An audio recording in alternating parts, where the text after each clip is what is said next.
నమస్తే, welcome to master K TV. ఇది సామాన్యుడి స్వేచ్ఛకు సంకేతం. నేను మీ ధూమ్ధామ్ దొరబాబు. ఈరోజు ప్రభుత్వ విప్, ఆల్ ఏజ్ శాసనసభ్యుడు, బీర్లా ఫౌండేషన్ చైర్మన్ బీర్లా ఐలయ్య మనతో ఉన్నారు. ముందుగా వారిని ఇన్వైట్ చేద్దాం. అన్న నమస్తే. నమస్తే. బాగున్నారా? ఎలా ఉంది అసెంబ్లీ ఫీలింగ్? తొలిసారి అడుగు పెట్టినారు. ఫైన్. పేదోడు అసెంబ్లీకి పోతే కలిగే సంతోషం, ప్రజలు సేవ చేసే అదృష్టం కలిగినట్టుగా ఫీల్ అవుతున్నా. ఓకే. గతంలో కూడా ప్రజలు సేవ చేసి కానీ ప్రభుత్వంలో భాగస్వామ్యం ఉండి ప్రభుత్వం చూడ ఎక్కువ సేవ చేసే అదృష్టం ఆలయ ప్రజలు కల్పించే కాబట్టి చాలా సంతోషం. ఆలయ ప్రజలకు ఇంకా ఎక్కువ రెట్టింపు సేవ చేయడానికి ఒక అవకాశం ఆలయ ప్రజలు ఇచ్చింది. ఇప్పుడు మీ గెలుపు 50,000 మెజార్టీ, భారీ మెజార్టీ. అంటే ఇది గొంగిడి సునీత యొక్క వ్యతిరేకతతో వచ్చిందా, లేకపోతే మీ వ్యక్తిగత అభిమానమా? ఆరు గ్యారెంటీలను నమ్మి ప్రజలు ఓట్లేసిరా? కాంగ్రెస్ పార్టీ అంటే ప్రజలలో నమ్మకం. గతంలో కాంగ్రెస్ పార్టీ పేదల పక్షాన్ని ఎన్నో సంక్షేమ పథకాలు పెట్టింది. ఇందిరాగాంధీ ఉన్నప్పుడే బ్యాంకులను జాతీయం చేసి 20 సూత్రాల పథకంతో పేదలను ఆకర్షించింది. ఎస్టీ, ఎస్సీ, మైనార్టీ, బీసీలు ఎక్కువ కూడా అభివృద్ధి చేసిందంటే కాంగ్రెస్ పార్టీ. కాబట్టి నా గెలుపులో కీలకంగా కాంగ్రెస్ పార్టీ. దానికి అనుగుణంగా భారీ మెజార్టీ రావడానికి అందరితోటి కలిసి ఉండి అందరికి ఒక సేవకుడిగా సేవలు అందించాం కాబట్టి మా బీర్లా ఫౌండేషన్ సేవలు. అదేవిధంగా ఈ 10 ఏళ్ళు అధికారం ఇస్తే వాళ్ళు కూడా ఇప్పుడున్నటువంటి ప్రతిపక్ష వాళ్ళు కూడా బాగా దోసుకొని ప్రజలకు అందుబాటులో ఉండకపోయేది. ఇలా మీరు చూస్తున్న పొద్దున 6:30 నుంచి ఇప్పటి వరకు కూడా ఛానల్ లేకుండా ప్రజలకు చేరువ ఉండి ప్రతి ఒక్కరిని ఆత్మీయంగా వాళ్ళ సమస్యల పట్ల స్పందించి సంబంధిత అధికారులకు ఫోన్ చేసి ఎక్కడికక్కడ పరిష్కరిస్తున్నారు. కాబట్టి ఒక ప్రజానాయకుడిగా, ప్రజాసేవకుడిగా ప్రజలు గుర్తించి వాళ్ళందరూ కూడా 50,000 మెజార్టీ ఇవ్వడం జరిగింది. అదే స్ఫూర్తితో ఇంకా కూడా ఈ 5 సంవత్సరాలు ఆలయ ప్రజలకు ఎక్కువ సేవ చేసి ప్రభుత్వం చెక్క కూడా ప్రతి పేదోడికి లబ్ధి అయ్యే విధంగా నా వంతు కృషి చేస్తాను. ఓకే. బీసీ కోటాలో మంత్రివర్గం నుంచి మీరు ఎన్నిక అవుతున్నారని చెప్పేసి కొంత వార్త వచ్చింది. అంటే అది ఏమైంది? అధిష్టానం నన్ను ఏ రకంగా సేవలు తీసుకుంటే ఆ రకంగా అధిష్టానానికి సేవ చేయడానికి సుముఖంగా ఉన్నా. ఇప్పుడు కూడా నాది క్యాండిడేట్ ర్యాంకే, కాకపోతే నాకు ఒక శాఖ అంటూ లేదు. కాబట్టి ఏదున్నా పై అధికారులు కూడా అందరూ స్పందించి మా ప్రభుత్వం విప్ అని చెప్పి అందరూ కూడా అన్ని రకాల ప్రజలకు సేవలు చేస్తున్నారు. ప్రజలకు అన్ని ప్రభుత్వం చెందే ఫలాలు కూడా అందుతున్నాయి. మంత్రి అయినా మంత్రి కాకుండా అంటే అవకాశం ఉందా? అది మా అధిష్టానం ఆలోచన చేస్తుంది. ఎందుకంటే మా గొల్ల కురుమల కమ్యూనిటీ నుంచి నేను ఒక్కనే ఉన్నా కాబట్టి అది పరిగణలోకి తీసుకుంటున్నాను. ఎందుకంటే మాకు గతంలో ఏ ప్రభుత్వం ఉన్నా గొల్ల కురుమలకు అవకాశాలు ఇచ్చేది. ఇప్పుడు మా గొల్ల కురుమల నుంచి నేను ఒక్కనే ఉన్నా కాబట్టి 100% ఇస్తారనే ఆశాభావం ఉంది. మా కాంగ్రెస్ పార్టీలో ఇప్పటికే రేవంత్ అన్న గారి ఆధ్వర్యంలో ఇక్కడ మా ప్రియతమ నాయకుడు కోమటిరెడ్డి వెంకరెడ్డి గారు, మా జిల్లా ఇన్ఛార్జ్ మంత్రి తుమ్మల నాగేశ్వరరావు, సీతక్క కానీ, కొండ సురేఖ కానీ వీళ్ళంతా కూడా మా తమ్ముడు ప్రజా సేవకుడు అని చెప్పి గుర్తించి ఏ ఫోన్ చేసినా స్పందించి మా ప్రజలకు అందుబాటులో అన్ని కార్యక్రమాలు చేస్తున్నారు. కాబట్టి నేను ఇప్పుడే ఆ రకంగా పనిచేస్తున్నా. అధిష్టానం ఇంకా ఏ రకంగా నన్ను గుర్తించి పదవులు ఇచ్చినా బాధ్యత ఇచ్చినా చేపట్టడానికి సిద్ధంగా ఉన్నాను. తుమ్మల నాగేశ్వరరావు గారు మీతోనే ఒక ప్రమాణం చేయించినారు, ఎటువంటి అవినీతికి పాల్పడనని. కట్టుబడి ఉంటున్నారు ఇంకా దాన్ని? 100%. నాకు చిన్నప్పటి నుంచి అలవాటే కదా. నేను సంపాదించిన దానిలో 50% జనాలకి కదా. ఇంకోటి ఒక గణతంత్ర నాడు ఏదైతే మన రాజ్యాంగం నిర్మితపడిన రోజునే ఒక నిర్ణయం తీసుకున్నా. నాకు వచ్చే ప్రతి గవర్నమెంట్ నుంచి వచ్చే ప్రతి పారితోషికం పేద ప్రజలకే ఇస్తాను చెప్పిన. అంటే నా సెంటిమెంట్ 9 రూపాయలు. 9 రూపాయలు ఇచ్చుకొని మిగిలిన పైసలు నాకు ఎంత వస్తే అంత అలయన్స్తో సహా నా జీతభత్యాలు మొత్తం ప్రతి నెల పేద ప్రజలకే వినియోగిస్తాను చెప్తున్నా. ఇది బీర్లా ఫౌండేషన్ ద్వారానా? ఎట్లా? నా ఎమ్మెల్యే శాలరీ. బీర్లా ఫౌండేషన్ సేవలు ఎప్పుడు నిరంతరం సాగుతూ ఉంటాయి. అంబులెన్స్ కానీ, ఎవరైనా చనిపోతే కానీ, పిల్లల ఎడ్యుకేషన్ కానీ, ఈ రోజు ఒక 5గురికి సాయం చేసిన, ఇద్దరు పెళ్లి అంటే కూడా వాళ్ళకి ఆర్థిక సాయం చేసిన, మెడిసిన్ ఏమంటే ఆర్థిక సాయం చేసిన, దానికి తోడుగా నాకు వచ్చే నెలసరి జీతం కానీ, జీత భత్యాలు కానీ, నాకు వచ్చే అలయన్స్ కూడా ప్రతిదీ కూడా ప్రతి నెల ఒక వర్గానికి, అంటే ఒక నెల వికలాంగులకు, ఒక నెల స్కూల్ పిల్లలకు, ఒక నెల జర్నలిస్టులకు, ఈ రకంగా ఒక్కొక్క నెల ఒక్కొక్కరికి కేటాయించడం. నేను ఒక పేదవాడు వచ్చిన కాబట్టి, పేద కుటుంబం నుంచి వచ్చాను కాబట్టి నాకు పేదలంటే ఎక్కువ చాలా ఇష్టం. వాళ్ళు కొద్దిగానే నా వంతు సహకారంతో వాళ్ళని అర్థం చేయాలనే ఉద్దేశంతో నా ప్రతి నెల శాలరీ పేద ప్రజలకే. ఒక రకంగా చెప్పాలంటే నా జీవితం, నా జీతం రెండు కూడా ప్రజలకే అంకితం. నా జీవితం, నా జీతం రెండు కూడా నా ఆలయ ప్రజలకే అంకితం. ఓకే. ఇప్పుడు ఏమంటారు, కుడుదల నాగేష్, ఇంతకుముందుకు మీతో సంబంధించిన శోభారాణి మేడం, వీళ్ళంతా మీతో అందుబాటులో లేరని, మీకు ఎమ్మెల్యే అయిన తర్వాత మీరు కమ్యూనికేషన్లో లేరని కొంత విమర్శ వస్తుంది. దాని మీద ఏమైనా స్పందిస్తారు? నాకు ఆలయ ప్రజలే అందుబాటులో ఉంటారు. ఆలయ ప్రజలకు నేను అందుబాటులో ఉంటా. ఎవరున్నా ఎవరు లేకున్నా ప్రజాసేవ లక్ష్యంగా పనిచేస్తా. నాకు ప్రభుత్వం అండ ఉంది, రేవంత్ రెడ్డి గారి అండ ఉంది, కోమటిరెడ్డి వెంకరెడ్డి అండ ఉంది. ఇప్పుడే చెప్పిన మా మంత్రులు తుమ్మల నాగేశ్వరరావు కానీ కొండ సురేఖక్క కానీ, సీతక్క కానీ, అదేవిధంగా పొన్నం ప్రభాకర్ కానీ, వీళ్ళంతా మాకు దగ్గర, మా తమ్ముడు, మా ఆత్మీయుడు అని ఆలోచన చేసేటప్పుడు మంత్రివర్గమే మా బిడ్డ, మా ఓడు, మా ఆలయ ప్రజలకు సేవ చేస్తుందని చెప్పి ఎక్కువ నిధులు ఇచ్చినాక ఎవరు సహకరించకపోయింది. పార్టీ పరంగా అందరు సహకరిస్తారు, పార్టీ పరంగా అందరు సహకరించారు కాబట్టి ఇలా 50,000 మెజార్టీ వచ్చింది నాకు. వీళ్ళు వారం కాదు, పార్టీలకు అతీతంగా కూడా ఆలయ ప్రజలను దీవించారు. సరే, పార్టీలో కొందరు ఆశాభావులు ఎక్కువ ఉండి కొందరు చేయొచ్చు, కొందరు అంటే మీ మధ్య జరిగిన ఏంది ఆ ఘర్షణ? పంచాయతీ నాకు ఘర్షణ లేదు, అందరు ఆశించరు, ఎమ్మెల్యేలు కావాలని అందరు ఆశించరు. అధిష్టానం నన్ను గుర్తించి అరే ఆలయం సేవ చేస్తున్నాడు, ఏ పదవి లేనప్పుడే సేవ చేస్తున్నాడు, పార్టీ ఏ పిలిపించినా ప్రతి ఒక్కటి సక్సెస్ చేస్తున్నాడు అని చెప్పి అధిష్టానం నన్ను గుర్తించింది. ఒకరికో రకంగా అధిష్టానం కూడా అందరికీ పార్టీ అధిష్టానం ఏ నిర్ణయం ఉంటే ఆ నిర్ణయం తీసుకోవడం కాబట్టి అధిష్టానం నిర్ణయం మీద కట్టుబడి ఉంటాం. నాకు అందరు చేసినట్ట, ఎవరు చేసిరు ఎవరు చేయలేదు, నాకు ఎవరు శత్రువు లేదు. నేను శత్రువునే ప్రేమించుకోండి, నాకు శత్రువులు ఎందుకుంటారు? ఎవరు నాకు శత్రువులు కాదు. ప్రతిపక్షాలే నన్ను ఒక మా నాయకుడుగా, మా ప్రజాసేవగా గుర్తించినప్పుడు మా పార్టీ వాళ్ళు గుర్తించకపోవడం ఏంది? కాకపోతే కొందరికి ఉంటుంది, మా కళ్ళ మూట మావాడు ఎమ్మెల్యే, ప్రభుత్వ విపాయ అని కొంత ఈర్ష్య ఉండడం కామన్. కానీ నాకు అందరూ ఆత్మీయులే, అందరూ మా పార్టీ వాళ్ళే.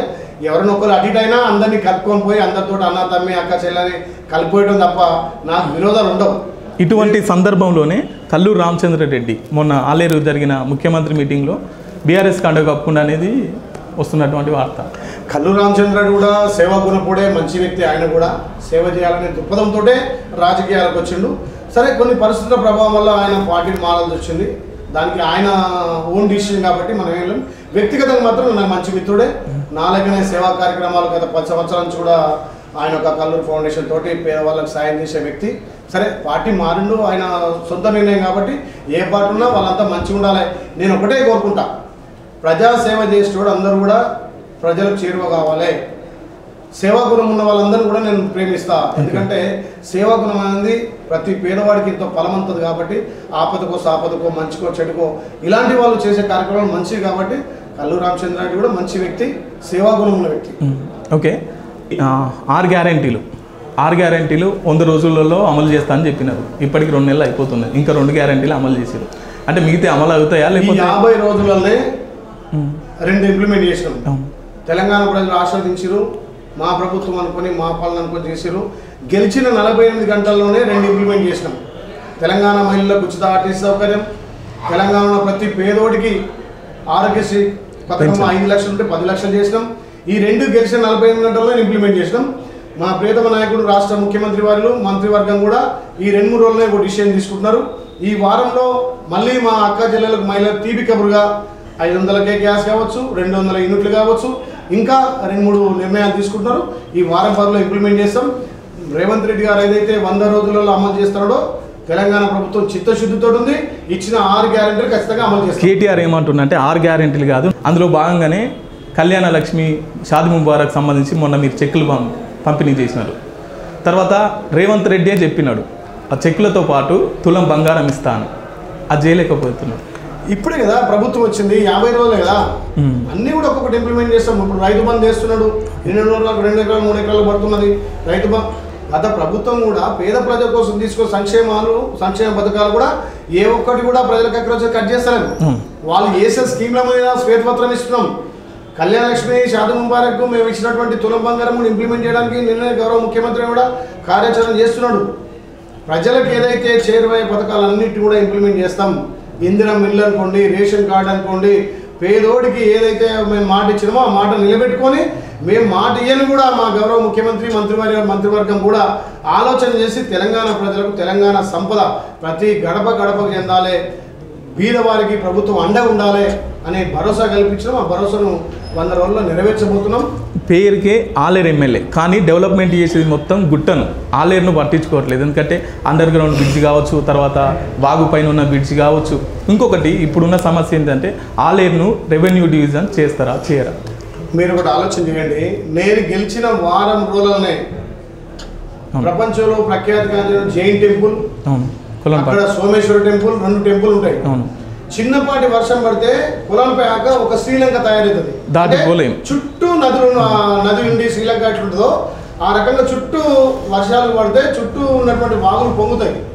అలాంటి దానికి గెలిచిన వారంలో మా గౌరవ R&B మంత్రి కోమటిరెడ్డి వెంకరెడ్డి గారితో 17 కోట్లు శాంక్షన్ చేయించిన ఆలేదు.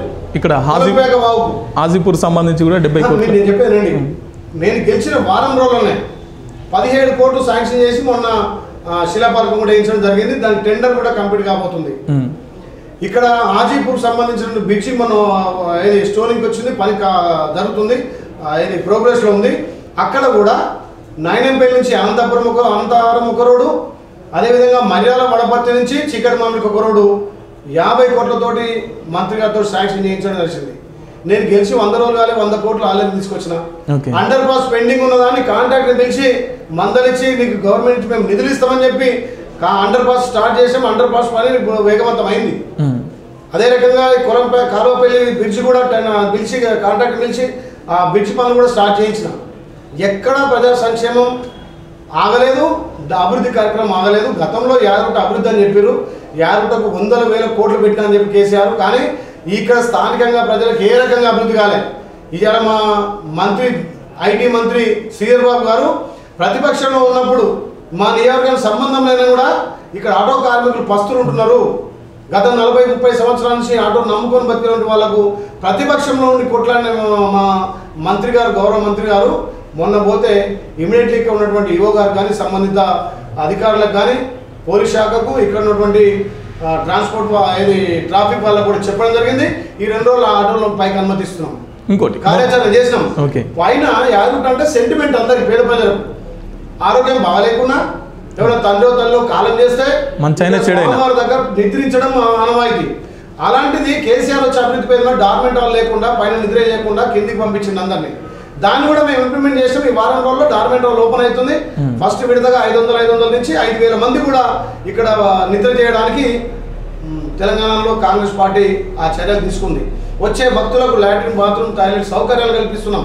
పైన షాపులను పునరుద్ధరిస్తున్నాం. బస్సులను కూడా ఇక్కడ అన్ని బస్సులు ఆపాలి, వచ్చే పబ్లిక్ ఇబ్బంది కావద్దని చెప్పి బస్సులు కూడా ఎక్కువ ఇచ్చేస్తున్నాం. కొండ పైన వసతులు డెవలప్మెంట్తో పాటు వచ్చే భక్తులకు కూడా వసతులు కల్పిస్తేనే ఇక్కడ ఈ ప్రాంతం అభివృద్ధి అయితే. కొండ కింద ఏదైతే ఉపాధి కోల్పోయారో ఆ ఉపాధి కోల్పోయిన కొండ మీద ఉపాధి కలిగించడం విధంగా స్థానికులకే ఉద్యోగ అవకాశాలు కల్పిస్తున్నాం. ఒక అభివృద్ధిగా ముందుకు పోతున్నాం. వాళ్ళు ఏమన్నా డెవలప్మెంట్ గుట్టం చేస్తామన్నారు కానీ కింద గుట్ట కింద ఉన్నటువంటి స్వామివారి నమ్ముకున్నటువంటి స్థానికులను చింద్రవందనం చేశారు. దాన్ని మేము ఆలోచన చేసి ఎక్కడ ఎవరికి అవకాశం ఉంటే అక్కడ అకామిడేషన్ చేస్తున్నాం. ఒకటి గుట్ట పేరును మారుస్తాం, యాదాద్రి పేరును మారుస్తాం అని చెప్పాడు, అది మారుస్తారా సార్?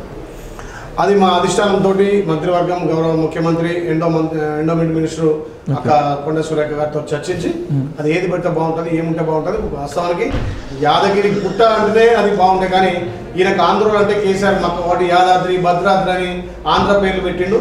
అందుకే యాదగిరి స్వామి కోపం వచ్చి ఇలా కేసీఆర్ ఇంట్లో కూర్చోబెట్టిండు. కాబట్టి మా మంత్రివర్గంలో ఆలోచన చేసే పెద్దలు చేసే నిర్ణయం కాబట్టి వాళ్ళతో యాదగుట్ట పెట్టాలన్నా ఇంకే పేరు పెట్టాలి, అందరినీ స్థానికులను కానీ అఖిలపక్షం అన్ని పార్టీలకు కలుపుకొని ఏ పేరు పెడితే సెంటిమెంట్ ఉంటుంది, ఏ పేరుతోటి ఇక్కడ స్థానికంగా అందరికీ బాగుంటుందని ఆలోచించి చెప్తాం. అంటే మార్చే ప్రయత్నంలో ఉన్నారు.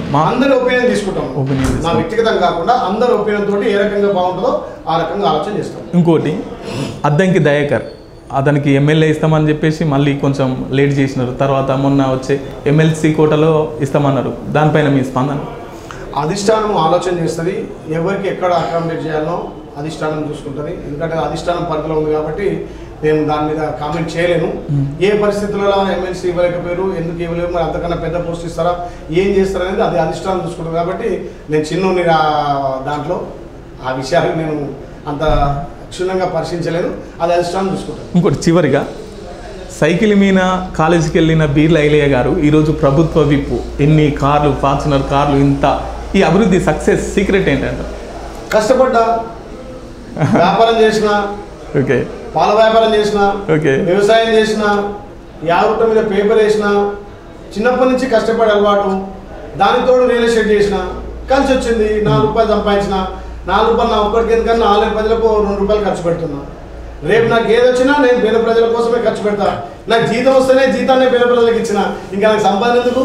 అంటే నేను అంచెలంచెలుగా కష్టపడి ఆ కష్టమేందో తెలిసి ఒక పేద కుటుంబంలో, మధ్యతరగతి కుటుంబంలో పుట్టాం కాబట్టి మధ్యతరగతి బాధలు, చదువుకునేటప్పుడు వచ్చే బాధలు, మనం పడే కష్టాలు నాకు తెలుసు. కాబట్టి నా నుంచి కొంతైనా ఉపశమనం కలగాలి, కొద్ది మందికైనా ఆ చదువుకునే అవకాశాలు, పై చదువు అవకాశాలు కలగాలని నా వంతు సాయం చేసుకుంటూ పోతున్నాడు. నేను పెద్ద ధనికుని కాదు, కోటీశ్వరుని కాదు, కష్టం అంటే తెలిసిన వ్యక్తిగా ఎదుటోని కష్టంలో కొంత భాగం మార్చుకోవాలనే ఆలోచనతోటే నేను నాకు వచ్చే జీతాలు కానీ నాకు వచ్చే వ్యాపారంలో వచ్చే లాభాలు కానీ అలా ఖర్చు పెడుతున్నాను. సో చివరిగా కాంగ్రెస్ అధికారాన్ని కూలగొట్టడానికి బీఆర్ఎస్ పార్టీలు కాంగ్రెస్ పార్టీ ఎమ్మెల్యేలను కొనుక్కున్నాను కానీ కొంత ప్రలోభ పెట్టి తీసుకోవడం అని చెప్పేసి కొంత వస్తున్నటువంటి వార్తలు, దానిపైన మీ స్పందన? కాంగ్రెస్ కూల్చడం అంటే కేసీఆర్ జేజం నుంచి కూడా కాదు, ఇది తెలంగాణ ప్రజలు కోరుకున్నటువంటి ప్రభుత్వం. అంటే ప్రతి సీట్లు ఎక్కువ వచ్చినాయి కానీ ఓటింగ్ పర్సెంట్లో జస్ట్ 2%. అంటే పరిస్థితుల ప్రభావం అక్కడక్కడ ఉంటుంది. కానీ ఇలా ఆలయ నియోజకవర్గం చూడండి, 50,000 మెజార్టీ అంటే చరిత్రలో కనీవినీరిగిన రీతిలో 50,000 మెజార్టీ వచ్చింది. నాకంటే సీనియర్ నాయకులు, పెద్ద పెద్ద వాళ్ళు, మంత్రులుగా చేసిన వాళ్ళు, ఇక్కడ ఉద్యమాల్లో పాల్గొన్న వాళ్ళు, వాళ్ళకి ఎదురు లేదన్న వాళ్ళకు కూడా ప్రజలు 33,000, 30 దాటలేదు, 38 లాస్ట్కి వచ్చినట్టున్నాయి. అలాంటిది ఒక పేదోని, ఒక సామాన్య కార్యకర్తను నాకు 50,000 మెజార్టీ ఇచ్చారంటే ప్రజలు మార్పు కోరుకున్నారు. ప్రజలు మార్పు కోరుకున్నప్పుడు ఏదైనా సాధ్యమైంది. కాబట్టి ఇప్పుడున్నటువంటి పరిస్థితుల్లో ఇంకా 20 సంవత్సరాలు తెలంగాణలో కాంగ్రెస్ పార్టీ అధికారం ఉంటుంది. ఎందుకు ఉంటుందంటే పేద ప్రజలకు హక్కులు చేర్చుకుంటుంది. గతంలో ఇందిరాగాంధీ, జవహర్లాల్ నెహ్రూ కాంచనే పేద ప్రజలకు ఎన్నో సంక్షేమాలు అందించింది. బ్యాంకులను జాతీయం చేసేది, ఎస్టీ ఎస్సీ మైనారిటీలకు భూములు పంచింది, రిజర్వేషన్ ఇచ్చింది. కాంగ్రెస్ పార్టీ ఎన్నో చేసింది. అలాంటి కాంగ్రెస్ పార్టీ కొనే దమ్ము కానీ చెడగొట్టే అది కానీ వాళ్ళకు మతి భ్రమించి అధికారం పోయిందనే అక్కస్తోటి జీర్ణించుకోలేక ఆ పిచ్చి పిచ్చి మాటలు మాట్లాడుతున్నారు. అయోధ్య రామ మందిరానికి సంబంధించి మీ అంటే కాంగ్రెస్ పార్టీలో ఎవరికి ఆహ్వానాలు అందలేదు, ఎందుకంటారు దీన్ని? దేవుడు అంటే అందరికి ప్రేమే. నేను కూడా రోజు దేవుని పూజిస్తా, నేను రోజు గుడికి వెళ్తా, నేను కూడా అన్నీ చేస్తా. కానీ దేవుని రాజకీయం చేయడం కరెక్ట్ కాదనేది కాంగ్రెస్ పార్టీ. రాజకీయాలు అంటే దేవుడు ఉండాలి. అందరికీ దేవుడే, అందరికీ అల్లానే, అందరికీ జీససే. కానీ రాజకీయాలు అనేది దేవునికి ముడిపెట్టి ఓట్ల రాజకీయాలు చేయడం మాత్రం కరెక్ట్ కాదు. అందుకే మా భావి ప్రధాని రాహుల్ గాంధీ గారు పార్టీలకు అతీతంగా, కులాలకు అతీతంగా, మతాలకు అతీతంగా భారతదేశ ప్రజలను ఏకం చేయడం కోసం భారత్ జోడో యాత్ర పెట్టిండు. అస్సాంలో దానికి పైన ఇప్పుడు కూడా భారత్ న్యాయ యాత్ర పెట్టిండు. ఎందుకంటే ఎక్కడ కూడా కాంగ్రెస్ జెండా పట్లే, ఎక్కడ కాంగ్రెస్ ఇంతమంది అనలే. ప్రజలంతా, భారతదేశ ప్రజలంతా ఏకం కావాలి. భారతదేశం ఏకతతోటే అభివృద్ధి సాధ్యమవుతుంది. కులాలకు అతీతంగా, మతాలకు అతీతంగా నిర్మితపడ్డటువంటి భారతదేశం. కాబట్టి ఈ భారతదేశంలో కులాలకు, మతాలకు తావుండద్దు. విభిన్న జాతులు, విభిన్న సంస్కృతి, విభిన్న భాషలు ఉన్నటువంటి భారతదేశం అందరికీ అందుబాటులో ప్రభుత్వాలు ఉండాలి. అందరినీ అభివృద్ధి చేసే దశగా పయనించాలి తప్ప ఏదో కులమని, మతమని, దేవుడని, జీసస్ అని, అల్లా అని కావద్దు. ఎవరి మతం వాళ్ళకు ఉంటుంది, ఎవరి ప్రేమ వాళ్ళకు ఉంటుంది. మతాలకు మతాలు ఉంటాయి, కులాలకు కులాలు ఉంటాయి. కాబట్టి రాజకీయాలు వచ్చినప్పుడు మాత్రం అందరినీ కలుపుకొని, అన్ని వర్గాలను కలుపుకొని, ఇది భారతదేశంలో ప్రజాస్వామ్యం, ప్రపంచ దేశాల ప్రజాస్వామ్యం. మన భారత రాజ్యాంగం చాలా గొప్పది. ఎందుకంటే ప్రతి పౌరుడికి చదువుకునే హక్కు కల్పించింది, ప్రతి ఒక్క పౌరుడికి ఓటు హక్కు కల్పించింది. ఈ భారతదేశంలో ఉన్నటువంటి స్వేచ్ఛా వాయువులు పీల్చుకునే అవకాశం మన భారత రాజ్యాంగం కల్పించింది. కాబట్టి ఇది ప్రపంచ దేశకల్లా మన భారతదేశంలో కాంగ్రెస్ జెండా ఎగురుతుందా? 100% ఎగురుతుంది. 100% ఎగురుతుంది. ప్రజలు మార్పు కోరుకుంటారు. తెలంగాణ మార్పు వచ్చింది కదా, భారతదేశంలో మార్పు కోరుకుంటారు. మార్పుతోటే భారతదేశం అభివృద్ధి సాధ్యమైంది. చివరిగా ప్రజలకు మా మాస్టర్ కీ టీవీ తరఫున ఏమైనా చెప్పాలనుకుంటున్నాను?